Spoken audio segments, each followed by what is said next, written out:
Olá pessoal do Estratégia, vamos dar uma olhada agora, mais um tema legal, as barreiras no processo de comunicação. Vamos lá. Gente, as principais barreiras que existem para que a comunicação não seja feita, digamos assim, de maneira eficiente, eficaz, são as seguintes: filtragem, percepção seletiva, excesso de informação, emoções, linguagem ou apreensão ou ansiosidade. Dá uma olhada em cada uma delas, gente. Principalmente essas duas primeiras aqui, que são muito cobradas em concurso.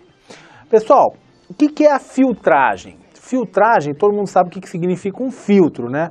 Um filtro é algo, como a gente, digamos assim, normalmente fala, que, por exemplo, o filtro d'água, ele vai tentar que aquela impureza, aquela sujeira não vá para o seu copo, né?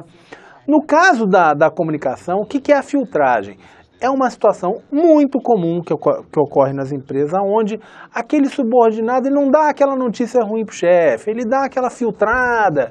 E assim, é muito comum ouvir de pessoas que às vezes passam algum tempo como ministros, como secretários executivos, altos cargos, dizendo que muitas vezes eles não recebem aquela informação ruim, eles não recebem as más notícias. Por quê? Porque existe o temor de que se você for levar uma notícia ruim para o seu chefe, você vai acabar, digamos assim, sofrendo com a ira dele ali, o chefe vai descobrir que você não fez, o teu setor pisou na bola.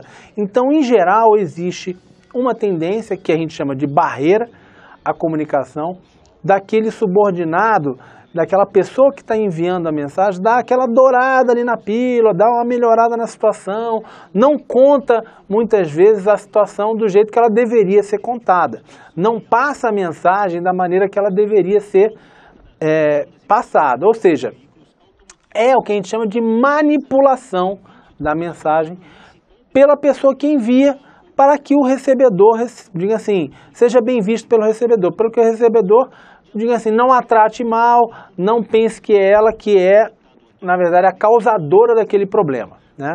Então, é o que a gente chama de filtragem. E a percepção seletiva, gente? A percepção seletiva, ela é a tendência que muitas vezes a gente tem de interpretar aquelas mensagens de acordo com o que a gente quer, de acordo com o que a gente precisa. Então, muitas vezes, eu cito isso em sala de aula. Lembra sempre, gente, daquela mulher apaixonada, muitas vezes a gente escuta isso na brincadeira, ou o homem apaixonado, né? Que às vezes tá namorando com aquela pessoa ali, a pessoa só conta mentira, né? Um cara enrolão, e ela acredita, porque no fundo ela quer acreditar naquela pessoa. Então, o que é a percepção seletiva, gente? É a nossa tendência de acreditar no que a gente quer acreditar, no que a gente precisa acreditar.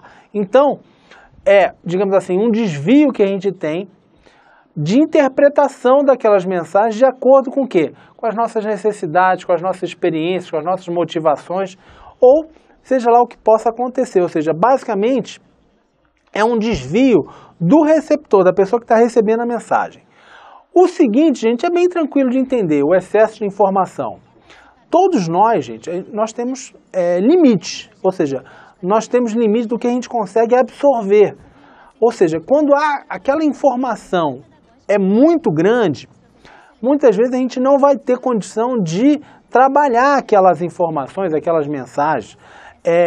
A gente vê muito isso acontecer, por exemplo, pessoas que ocupam altos cargos na administração, muitas vezes recebem centenas, milhares de coisas para ler, para assinar. E a pessoa, muitas vezes, assina coisas que nem sabe o que está escrito ali. Por quê? Porque aquela capacidade que ela tem de receber aquela mensagem e trabalhar aquela mensagem, ela é limitada. Se você começa a enviar muita coisa para ela ler, muita coisa para ela absorver, a pessoa chega uma hora que ela não está mais absorvendo, ela não tem mais capacidade de processar aquela informação. Por quê? Porque ela recebe informação demais.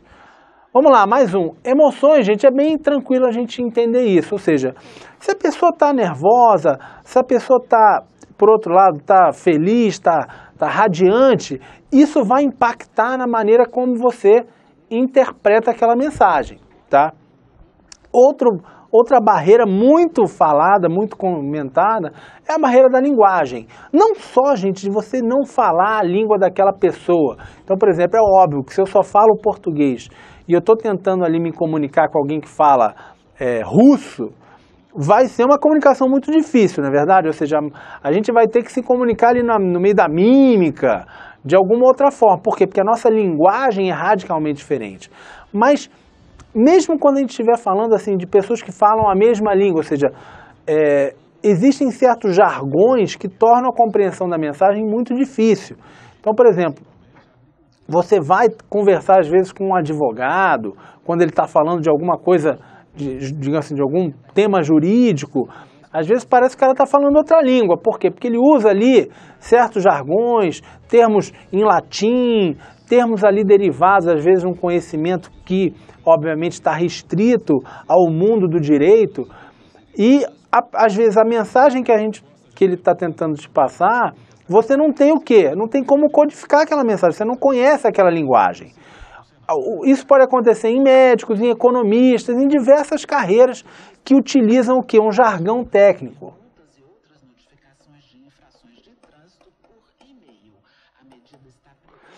E, por fim, a ansiosidade, ou seja, a dificuldade de você se comunicar por alguma maneira. Pessoas que têm dificuldade de falar em público, pessoas que têm dificuldade, muita timidez, dificuldade na fala, pessoa que tem, por exemplo, gagueiro ou outro problema qualquer na fala ali que não consegue se expressar bem. Ou seja, algum problema que a pessoa tenha que a dificulte ela ou a entender ou a se comunicar, passar mensagens para outras pessoas. Pessoal, basicamente são essas principais barreiras que são citadas em prova. Tenho certeza que vocês não erram mais. Grande abraço, até daqui a pouco.